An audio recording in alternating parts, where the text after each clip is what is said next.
Hello, beautiful writers. Welcome to my channel. You will find quick tips and author tools. Today, I have some quick tips for you about research. But before we get started, you know what I have to say. I have to say subscribe and hit notify. And it's kind of exciting. My numbers are starting to creep up a little bit. It'd be super cool to get to 70 subscribers. So if you haven't already, click that button. A lot of writers do a pretty fair amount of research for our novels. One of the genres that I write is historical fiction, and I do so much research. But I also do a lot of research for my other genres, for my paranormal novels too. And I'm doing a lot of research for the comedy drama that I'm doing now. It all adds up. If you write historical fiction, you know that research takes months. It's often the case that research continues throughout the first few drafts of your novel as you try to plug in those, cool facts. Whatever genre you write, it's kind of fun to just weave in those kind of cool facts.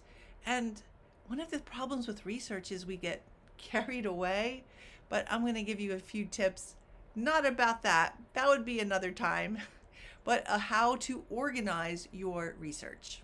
Lucky me, I wrote a lot of essays for college. Not really lucky me. And it really honed my research skills. Another thing that really honed my research skills was having to teach how to research to my students. That made me a lot more cognizant of finding ways that were going to be super effective and time saving, because I'm all about time saving methods. So I'm going to give you 10 tips today, and they'll be posted in the description box below as well. The first tip is to make a timeline. Now, for Impaler's Wife, I had two POVs. And so my timeline was in 3 columns. It was the actual historical facts and figures about births and battles, that kind of thing. And then I had one of the main characters' timelines and then the other characters' timeline. So when I opened up the document, I could make sure that things were coming in at the right time. Did it take time to create that? Yeah, it really did. But in the end, it really helped me in 3rd and 4th drafts to make sure that things were aligned. Because, as you know, all it takes is one little missed keystroke, and that 1476 turns into 1479. And a reader will find that. Another reason I use timelines is because I usually use a multitude of research material. A lot of it is just like up through this section here. And when I'm using multiple resources, they're giving different dates, and it's just easier for me to put it all onto one Word document. Sometimes if it's really confusing and I don't want it on a Word document, I need it like front and center. I have this giant whiteboard, and that becomes my over the fireplace decor for the next 6 months. For Dragon Lady, I had 2 timelines, and it was all of the battles, the births, the deaths, all the different things that were going on with that, and there was a lot. And then I aligned it with the timeline for the novel. And so I would see which worked with what and made sure to weave those dates in. The second is to keep a binder. I'm one of those people, I'm tactile. Like, I need a piece of paper. I like a physical book. The same thing with my research. There's so much we can find online, and I'm going to discuss that in a minute. But often I find that I need to print it.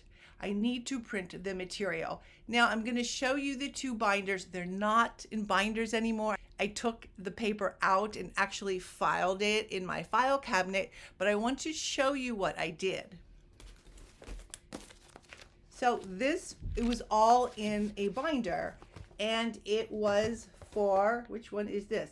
Oh, this was all for the Emperor's Assassin. And you can see I've even I've even tabbed it. I highlighted it. I needed to go back to it.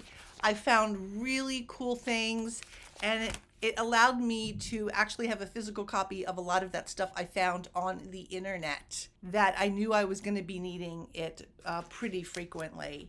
Maps, cool things. This is the resource material I ended up using for Dragon Lady. There was so many cool PDFs, so much cool information on there that I printed it. And one of the cool things I found was the actual account of J. Turner, which I actually used in the novel, maybe a paragraph from it, but I printed it and I actually have his diary. So that was a total coup find. And you can see, I'm very resourceful. I'm using old paper as well. I have my husband bring it from the office. So I'm using the back side of all the paper a lot of times. But it allowed me to find really cool data, highlight what I needed in easy accessibility. Once I'm done the novel, of course, I put it in a folder and I put it in a file.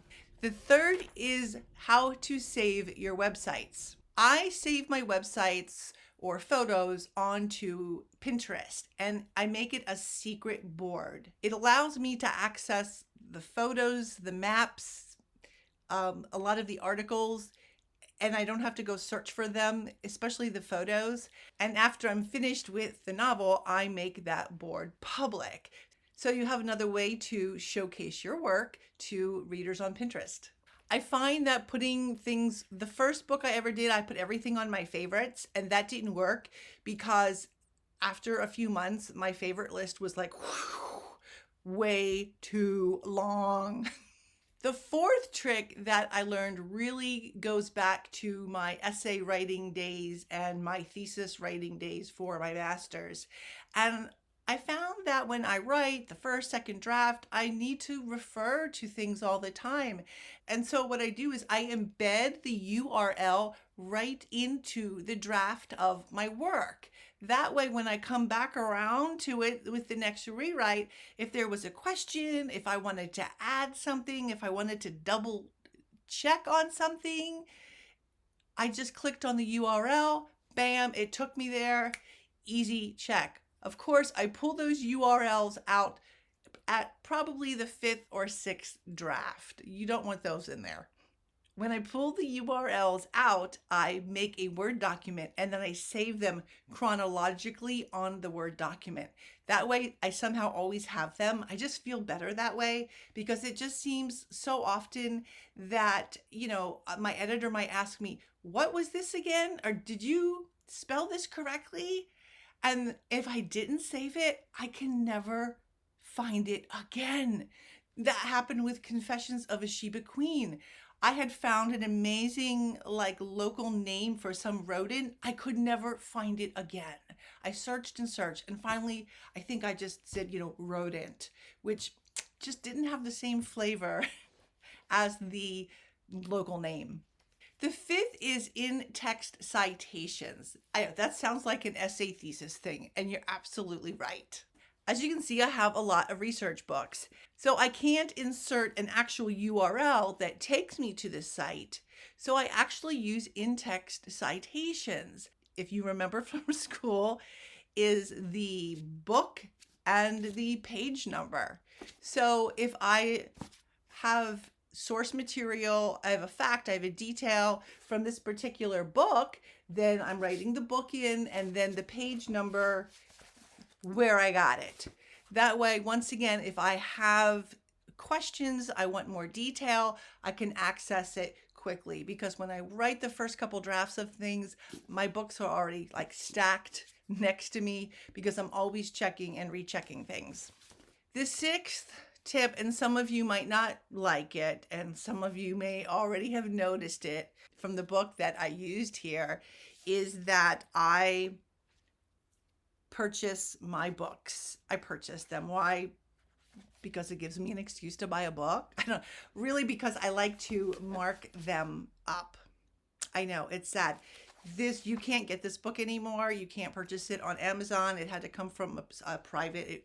It was a lot of money, but it was the original source. So I marked up the book. Now I penciled I penciled things in, so at least it wasn't a pen. But if you can't bear to do that, then just use those lovely little sticky notes. They work just as well. I kind of like writing in my books for some reason, but sticky notes work just as well. Second is to create charts for easy fact access. One of the things I do with all of my novels, especially the historical fiction, is I create a lot of charts. And on the charts, we would have things like the food at the time, the location, the topography, the weather, what people did for a living, the types of clothes they wore, the types of drinks they had, weaponry, anything you need to bring that novel into the time, into the place. And the chart would just grow and get bigger and bigger as I took those facts and moved them into the chart. For example, with Dragon Lady, it was probably my biggest chart ever, just because I had all the different gods and goddesses. I had different things that they said about the weather. I had all of the different pirate jobs, all the different ways they would board a ship, all the different things they sold. When I write, I don't want to say they boarded the ship. I would jump to the chart and I would see the different ways that they would board the ship and then actually use that in there. And it was just easier for me because I can't hold all of that stuff in my brain to keep referring to the chart.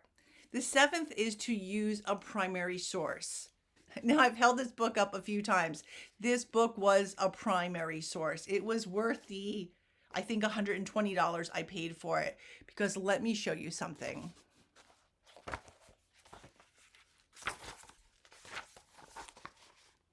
The notes, this is the back of the book, and this is the notes section, had more information that I needed than the actual book itself. It told me the colors of the pirate flags. I couldn't find that anywhere, but there it was in the back of the book in the notes section. Score. It told me my protagonist's name. She doesn't have a name. She just went by like Mrs. I'm like, no, I need her name.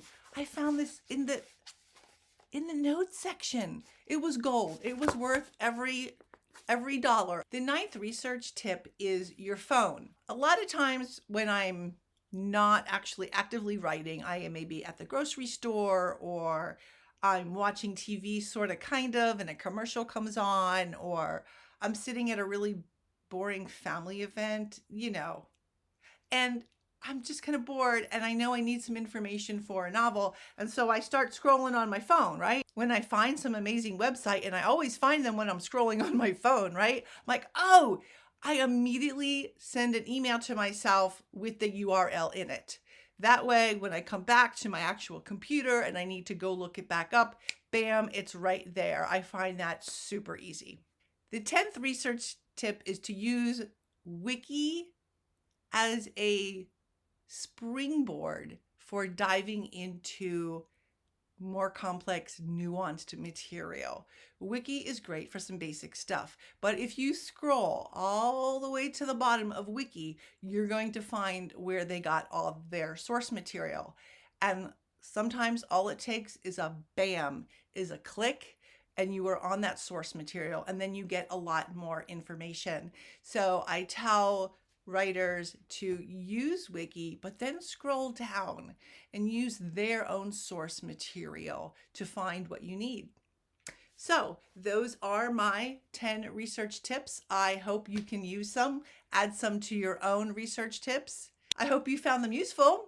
If you have other research tips, I would love to hear about them. Just put that in the comment, because we all need research tips. We all need ways to make our lives easier when we're writing a book. Also, and I put this in last week's video, this month is Breast Cancer Awareness Month. And so what I am doing, instead of having any kind of book sales or book discounts, I'm giving 20% of this month's sales to an organization called Breast Cancer Angels. So if you haven't bought one of my books before, now's the time to do it because they get 20%. Thanks for listening, writers. I hope you enjoyed today's writing tips. And if you haven't already, subscribe, notify. Thanks so much. And remember, writers, to dream, create, and embrace. Bye-bye. Happy writing. Thanks for watching.